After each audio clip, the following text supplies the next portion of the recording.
इस कहानी का मुख्य किरदार है काव्या। काव्या राजेंद्र जी की और रजनी जी की बहू विराज की पत्नी है। काव्या की एक 2 साल की बेटी नायरा भी है। छोटा सा परिवार है। काव्या की शादी को 4 साल पूरे हुए हैं। इसी उपलक्ष्य में एक छोटा सा समारोह आयोजित किया गया है, जिसमें काव्या के मायके वालों को भी न्योता दिया गया है। उसके मायके वाले महाराष्ट्र में रहते हैं, वही उसका ससुराल जयपुर में है। जयपुर में काव्या के अलावा उसकी 2 बड़ी बहनों के भी ससुराल हैं, और असल समस्या यही है। दरअसल काव्या के माता पिता के कोई बेटा नहीं है। ले देकर 3 बेटियां हैं। अब एक दिन भी किसी के घर में ज़्यादा रह जाते हैं तो काव्या के ससुराल में बातें बन जाती हैं। उसके घर तो रुक गए, वहीं एक बेटी है क्या? हम क्या बुरे थे जो हमारे यहाँ नहीं रुके? पिछले 4 सालों से ये सब सुनते सुनते तो काव्या के दिल में डर ही बैठ गया है। जब भी उसे पता चलता कि उसके मायके वाले आ रहे हैं, उसे घबराहट होने लग जाती। अब आने वाले 1-2 महीने तक मुझे ताने सुनने पड़ेंगे। आखिर माता पिता की अपनी मर्जी है, वो किस बेटी के पास रहना चाहते हैं, पर समझने वाला समझने को तैयार नहीं। दीदी के ससुर जी पापा के दोस्त रह चुके हैं, इसलिए मम्मी पापा भी बड़ी दीदी के ससुराल में अपने आप को बहुत फ्री महसूस करते हैं। ऊपर से काव्या की सास का छोटी छोटी बातों को पकड़ लेना भी उन्हें अखरता था। उन्हें यह कह दिया गया, उन्होंने हम वो कह दिया। एक तो तुम अपने घर पर रुकने के लिए बुलाती हो, फिर खुद से कोई बात बर्दाश्त नहीं होती। चित भी मेरी पट भी मेरी, वही हालात हैं। आखिर इंसान कितना सोच समझ के बोले।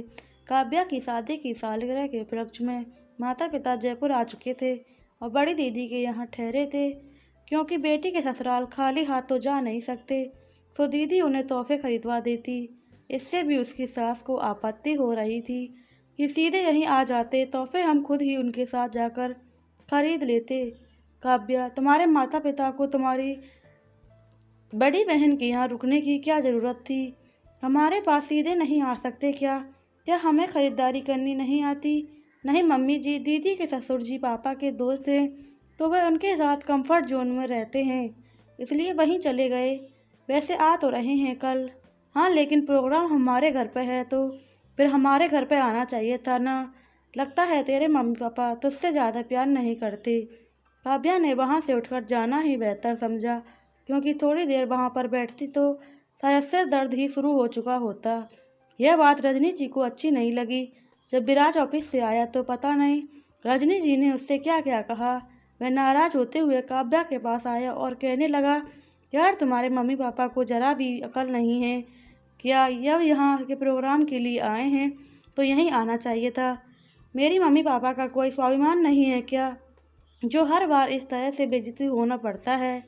विराज, कैसी बात कर रहे हो तुम ऐसे मेरे मम्मी पापा के लिए कैसे बोल सकते हो?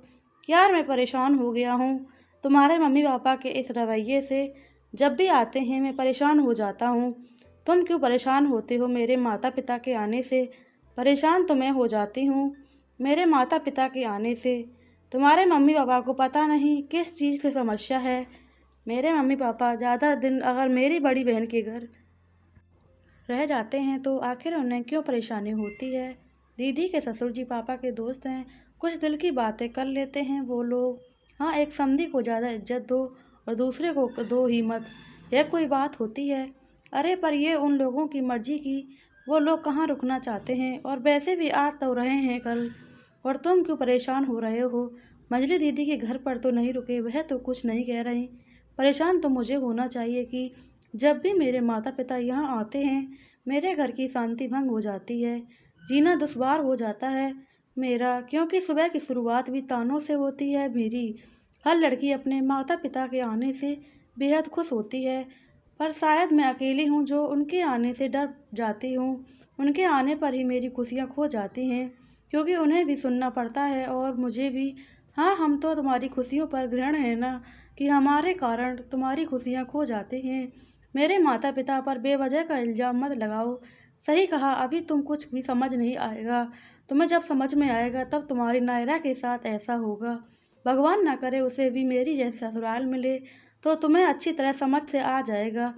जब तुम्हारी बेटी अपने माता पिता की ससुराल न आने की कामना करे विराज के पास काव्या की बात का कोई जवाब नहीं था, पर काव्या अपने दिल की बात कह चुकी थी। मायके वाले आ रहे हैं, पर यह ऐसा वाक्य है जिसे सुनकर हर कोई लड़की महिला चेहरे पर अपने आप मुस्कान आ जाती है। चाहे वह नवविवाहित हो या बुजुर्ग महिला, हर उम्र की महिला के चेहरे पर सदा मुस्कान लाने वाला यह वाक्य कई बार सिरदर्द भी बन जाता है, क्योंकि उसके बाद के तूफान को उसे ही झेलना पड़ता है। प्लीज़ दोस्तों, कहानी अच्छी लगी हो चैनल को सब्सक्राइब करें, वीडियो को लाइक करें, कमेंट करें और शेयर करना बिल्कुल ना भूलें। जय श्री राम, राधे राधे।